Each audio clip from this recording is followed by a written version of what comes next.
C'est bon de se retrouver évidemment en terrasse, à l'air libre, avec Éric Dimeco. Éric Dimeco, bien sûr, consultant RMC Sport, ancien joueur de l'OM. Et puis, il y a aussi une casquette culturelle, Éric, parce que vous êtes le président de l'Espace Julien, qui est une salle mythique de spectacle ici à Marseille.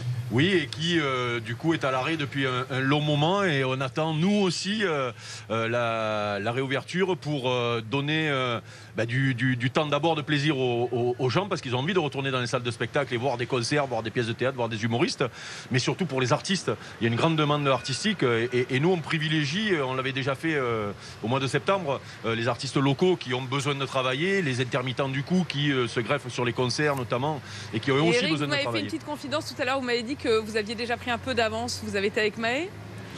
Alors oui, hier matin, il y avait la conférence de presse de la présentation de la Foire de Marseille, donc, qui était placée depuis l'an dernier sous le signe du rock, et qui présentait son parrain, Christophe Maé, et ils sont venus faire ça à l'Espace Julien. Et comme j'ai un groupe qui s'appelle Osiris, qui reprend des tubes d'Oasis, on a fait un petit bœuf avec Christophe Maé, qui a eu la gentillesse de jouer avec nous, et donc on la remercie parce qu'il est génial. Donc déjà une sorte d'avant-première, et on accueille Jean-François Chounier, bonjour. Bonjour. Vous êtes le directeur du MUSEM. Le MUSEM, c'est bien sûr ce musée des civilisations de l'Europe et de la Méditerranée, qui est à l'entrée du port de Marseille. Oui. J'imagine que vous aussi vous avez hâte.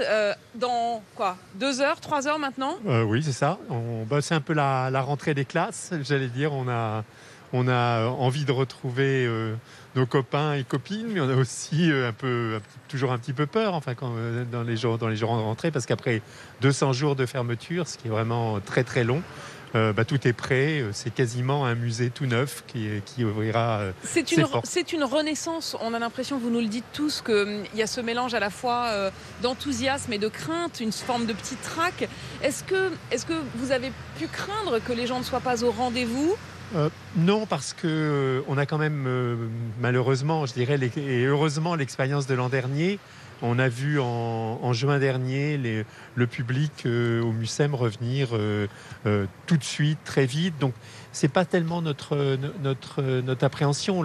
C'est plutôt que le public soit content. C'est plutôt ça notre envie. Il y aura un protocole, on le sait bien. Est-ce que là-dessus, les choses sont assez claires pour vous? Les questions de jauge, les questions bien sûr de réservation, même s'il n'y a pas de réservation obligatoire, on le rappelle, ni de passe sanitaire? Absolument, il n'y a pas de... Nous avons un musée qui a une grande partie gratuite. Donc, on a fait le choix. Bien sûr, on peut acheter son billet à l'avance, mais il n'y a pas ce qu'on appelle, de ce mot devenu horrible dans le monde des musées, le rodatage. Nous n'avons pas pratiqué du tout ce système-là, parce que c'est un musée qui a toujours pratiqué une logique de liberté. On peut venir aussi simplement flâner. Donc on ne voulait pas faire ça, et comme il n'y avait pas d'obligation de réservation, on ne l'a pas fait. Les jauges, c'est très clair, on les connaît en fait pratiquement depuis le mois de décembre. On aurait pu d'ailleurs les anticiper de manière beaucoup plus rationnelle. Vous dites qu'on a perdu un tout petit peu de temps? Oui, moi j'avais signé avec quelques collègues un texte qui a d'ailleurs provoqué, je crois, pas mal de choses, des réunions et des réflexions avec la ministre de la Culture dès le mois de janvier, en disant laissez-nous rouvrir, même si c'est pour refermer derrière. C'était notre position, parce qu'un musée, c'est assez différent d'ailleurs des salles de spectacle qui ont besoin d'anticiper. Un musée, on peut ouvrir, les expos sont prêtes, le personnel est là, on peut ouvrir sans avoir besoin d'un très long délai d'attente. Je pense que nos collègues du spectacle sont dans une situation beaucoup plus difficile. Éric Dimeco. Mais pour vous répondre, Apolline, sur le public est en attente. Nous, on a déjà programmé 6 concerts à l'Espace Julien, ils sont pleins. La jauge passe de 600 personnes assises à 400.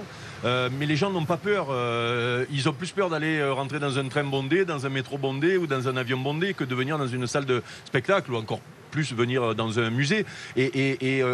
Je pense qu'on a minimisé l'impact de la culture sur le bien-être des gens pendant cette pandémie. Alors oui, il y avait des décisions à prendre, on en est conscient, mais c'est dommage qu'on n'ait pas quand même fait ces fameux tests pour montrer que...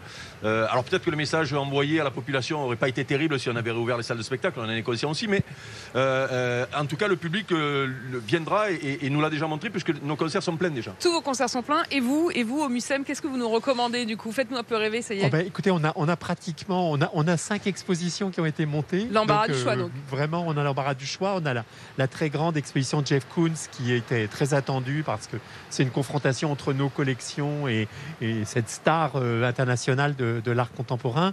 Mais on a aussi, par exemple, refait la collection permanente autour du thème de l'alimentation en Méditerranée avec une expo qu'on a un peu ironiquement appelée le Grand Mezzé. C'est pas une expo sur la cuisine libanaise, mais c'est une exposition sur les défis de l'alimentation qui sont des défis, comme chacun le sait, très importants dans le monde d'aujourd'hui. Merci beaucoup. Et donc, on va vous laisser aller préparer le Mucem qui rouvre aujourd'hui. Jean-François Chounier, vous êtes donc directeur du Mucem, le musée des civilisations de l'Europe et de la Méditerranée.